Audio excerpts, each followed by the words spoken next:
So, some of you may be involuntarily practicing your argumentative skills on a day-to-day basis, i.e., arguing with your parents or siblings every day. I'm not going to fix that with an explanation of what not to do in an argument.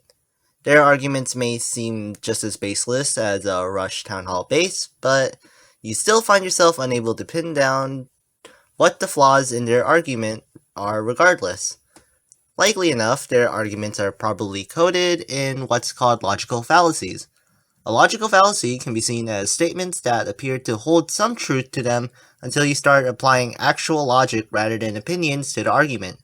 One of the many logical fallacies you've probably seen more than you think you have in your life, often because this specific logical fallacy is popularly used in jokes, is the True Scotsman Fallacy. Perhaps the simplest way of defining this fallacy is through the definition, a claim that questions the actuality of something as a way of excluding any counter-argument. The gist of how this fallacy works is as follows. You start by claiming that a set of things have some universal characteristic between the set of things. Someone then provides an exception to the universal characteristic you claimed, making your claim invalid. Instead of justifying your claim, you attack their exception, usually through a reactionary subjective notion, by saying that their example is not truly intended in the set of things. This logical fallacy has two major flaws. First, the claim you set up relies on your own opinion rather than the list of facts. Second, you avoid addressing the counterargument by denying any opposing side of the argument. There are also other versions of the True Scotsman fallacy, which excludes people rather than ideas. For example, one could argue that no true Asian would ever get a B in math. Ethan, let's take another look at an example of the True Scotsman fallacy. Voice 1 starts off by claiming, "My uncle owns one of every weapon ever created." Voice 2 responds with, "I've never even seen him hold a shield before. Does he own a shield?" Voice 1 then responds with, "What? A shield isn't a real weapon. What? Come on." So let's deconstruct this example. The claim of Voice 1 is that his or her uncle owns one of every weapon. The characteristic or category in their claim will be their opinion of what a weapon is and is not. Notice that the phrase starts with, "isn't a real," and then lists the characteristic. Finally, you can tell that the subjective view of Voice 1 is that a shield is not considered a weapon.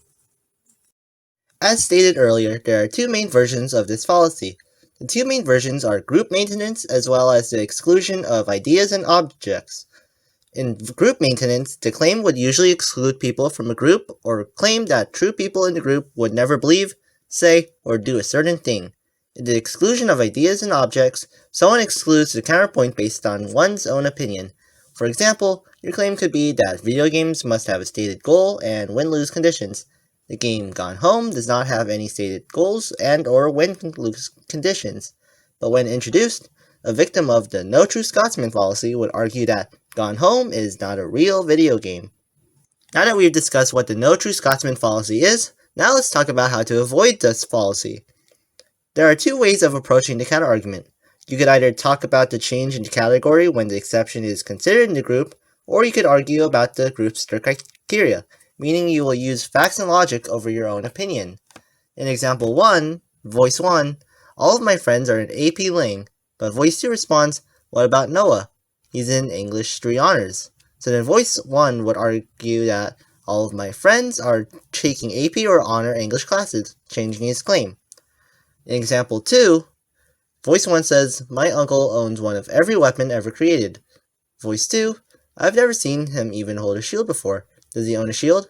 Voice 1, "What? A shield isn't a real weapon."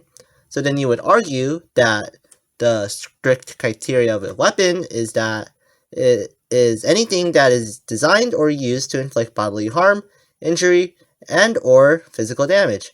A shield can be used to inflict harm, so by definition, a shield is in fact a weapon.